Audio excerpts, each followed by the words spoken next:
रात 10 बजे के करीब थकी हारी नेहा घर पहुंची तो भाभी ने रूखेपन से कहा, दीदी तुम्हारा खाना ढक कर रखा है, चाहो तो गरम करके खा लेना। नेहा ने सिर हिलाते हुए अच्छा कहा और कपड़े बदलने अपने कमरे में चली गई। हाथ मुंह धोकर खाना लेकर वह कमरे में आई ही थी कि भाभी की बातें उसके कानों में पड़ीं। अब तो हद हो गई है, रोज ही रात को देर से लौटना, कभी खाना खाया तो ठीक, नहीं खाया तो ठीक। इन्होंने तो नाक में दम कर रखा है। मोहल्ले वालों की बातें सुन सुन कर तो मेरे कान पक गए। पता नहीं ऐसा क्या काम करती हैं, भगवान जाने कब तक छाती पर मूंग दलती रहेंगी।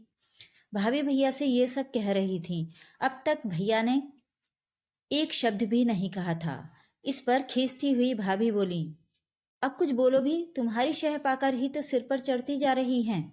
कल ही दीदी से साफ साफ बात कर लो, वरना मैं ही पूछ लूंगी। इस पर भैया का कुछ धीमा स्वर कुछ धीमी आवाज में सुनाई दिया, अरे ऐसा गजब मत करना भगवान, उसी की कमाई से तो ये घर चल रहा है। कुछ और फैसला ले लिया उसने तो पछताती फिरोगी।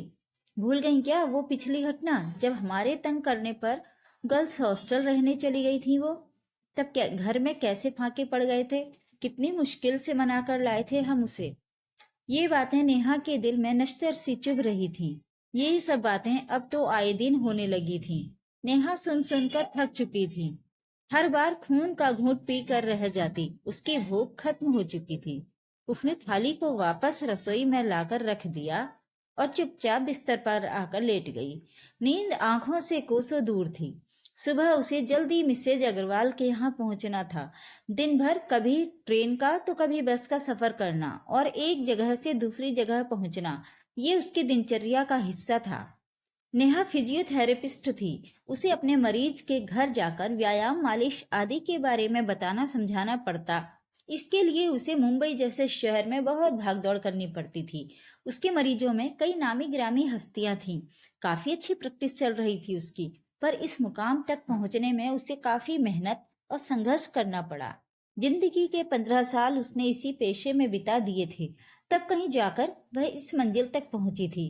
उसे काफी जद्दोजहद करनी पड़ी थी अपने आप को स्थापित करने में। नेहा को याद आने लगे वो दिन जब वो छोटी थी। बड़े भाई के बाद हुई थी वह। खूब नाजों से पाला था उसके मम्मी पापा ने। नन्ही प्यारी सी गुड़िया लगती थी वो। उसके पापा उसकी हर फरमाइश पूरी करते। हमेशा कहते, नेहा की माँ देखना, एक दिन मेरी बेटी इतनी बड़ी अफसर बनेगी कि दुनिया इसके आगे झुकेगी। पढ़ाई में इतनी होशियार है और सुंदर भी है। इसके लिए तो मैं राजकुमार सा दूल्हा ढूंढूंगा। माँ भी पिताजी का समर्थन करती। उनके यहाँ कई पीढ़ियों से बेटी नहीं हुई थी। बेटी की ख्वाहिश थी उसके पापा को, पर ये हालत तब खत्म सी हो गई जब एक और बेटे की चाह में उनके यहाँ और 6 बहनें लाइन से पैदा हो गईं। पिताजी सब संभाल ही रहे थे कि एक दिन हार्ट अटैक में चल बसे। उस वक्त वह 10वीं कक्षा में थी। साथ साथ बहनों में इकलौता भाई अधिक लाड़ प्यार से बिगड़ गया था। उसका मन पढ़ाई में बिल्कुल नहीं लगता था। वहीं नेहा पढ़ाई में होशियार थी। पिता की मृत्यु के पश्चात माँ ने भी खाट पकड़ ली। अब तो स्वयं की पढ़ाई, घर का काम, छोटी छोटी बहनों की देखभाल, सभी की जिम्मेदारी अकेले नेहा पर आ पड़ी थी। उसने पिता के मिले प्रोविडेंट फंड की रकम को बैंक में जमा करवाया और साथ ही ट्यूशन भी करने लगी। समय ने उसे वक्त से पहले ही परिपक्व बना दिया था। 12वीं के बाद उसने फिजियोथेरेपिस्ट का कोर्स किया। साथ ही घर परिवार, बहनें, सबकी जिम्मेदारियों को निभाती रही। उसके पिता के दोस्त थे मंगल सेन जी। उनकी सिफारिश पर उसे किसी प्राइवेट नर्सिंग होम में फिजियोथेरेपिस्ट का काम मिल गया। तब उसकी उम्र मुश्किल से 20 बरस रही होगी। तब से जो जद्दोजहद शुरू हुई वह आज तक चल रही थी। बहनों को पढ़ाकर, कुछ बनाकर, एक एक को निपटाती गई वह। माँ बिस्तर पर लेटी लेटी बार बार बलैया लेती रही। भाई आवारा निकल गया, बुरी सोहबत में रहने लगा।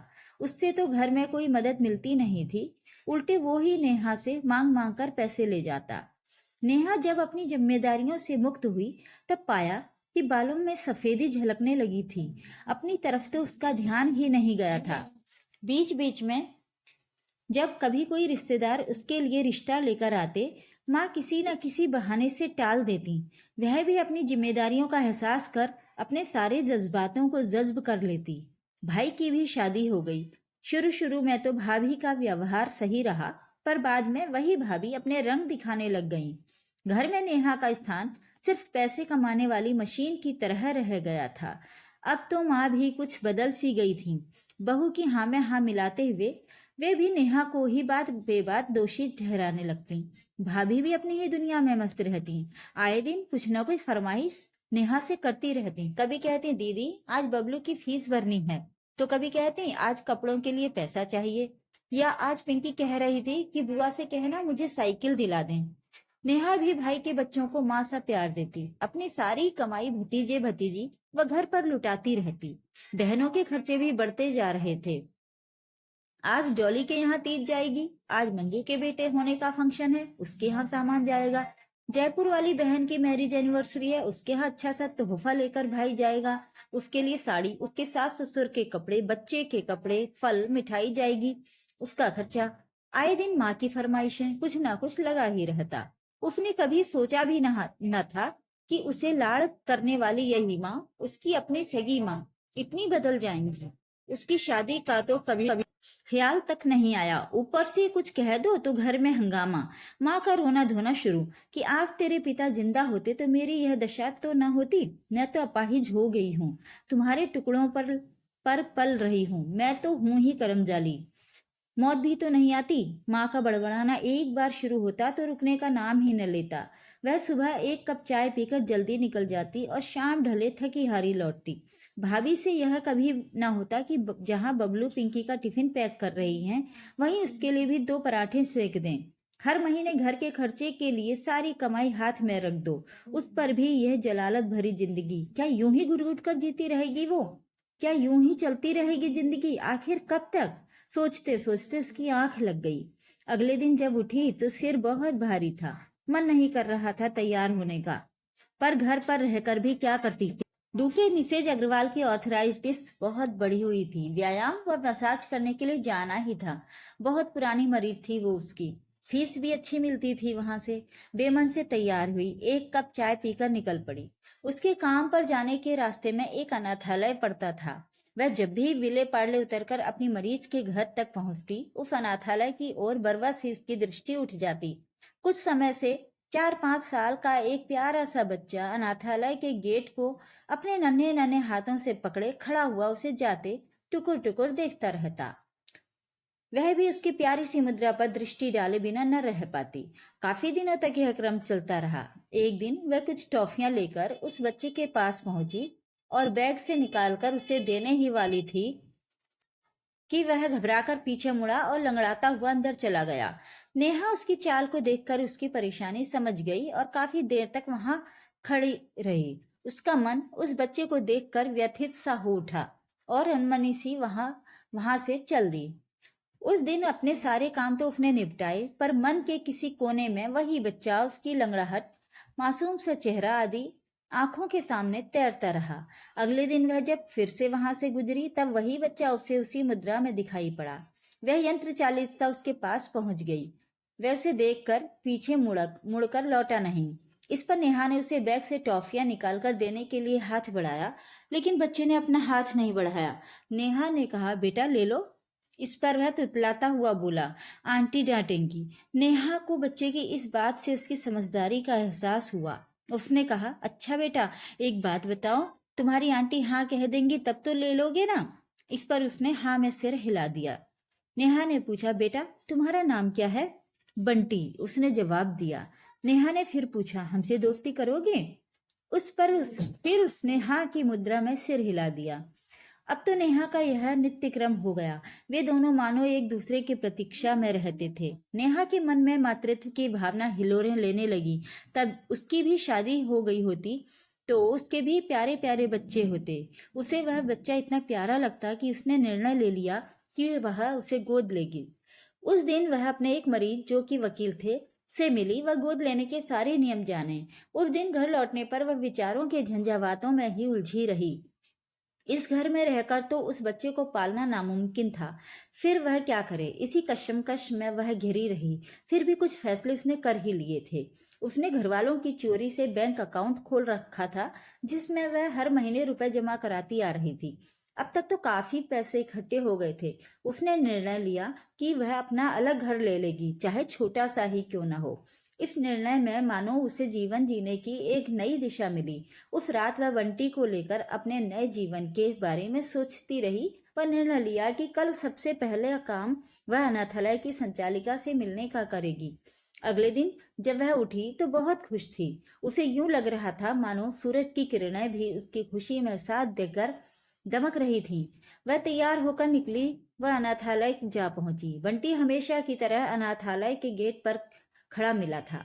उसे लेकर वह अनाथालय की संचालिका के पास जा पहुंची। वह बंटी को गोद लेने की अपनी मंशा उसने जाहिर की। उसकी आर्थिक स्थिति, कामकाज आदि के बारे में विस्तृत जानकारी पूछी गई। इन सब से संतुष्ट हो उसे कुछ औपचारिकताएं पूरी करने के लिए अगले दिन बुलवाया गया। उस दिन उसने अपनी पहचान के बिल्डर से मिलकर एक फ्लैट खरीदने की बात की। वह अग्रिम राशि के रूप में रकम जमा करवाने की बात हो गई। फ्लैट भी वह देख आई। फ्लैट का कब्जा भी उसे जल्द ही मिल जाना तय हो गया। अब समस्या यह थी कि दिन भर बंटी के पास कौन रहेगा, कौन सी स्कूल में उसे दाखिला दिलाना सही रहेगा। इसका प्रबंध भी उसने कर लिया। पूरे दिन की आया का इंतजाम हो गया। स्कूल भी घर के पास ही था। वहां भी नेहा दाखिले की बात कराई, फॉर्म वगैरह ले आई। अब इस बस बंटी का संरक्षण मिलते ही वह उसे घर लाने को आतुर थी, अपनी एक छोटी सी दुनिया शुरू करने के लिए जिसमें वह होगी और मातृत्व की कमी पूरा करने के लिए बंटी होगा। उसे बेटा मिलेगा और बंटी को माँ। उस रात घर आकर उसने अपने निर्णय से घर वालों को अवगत कराया। सबके चेहरे पीले पड़ गए। भाई व भाभी ने बच्चों की दुहाई दी। कहा, क्या तुम्हारे भतीजे भतीजी तुम्हारे अपने नहीं हैं जो पराया बच्चा गोद लेने की सोच रही हो?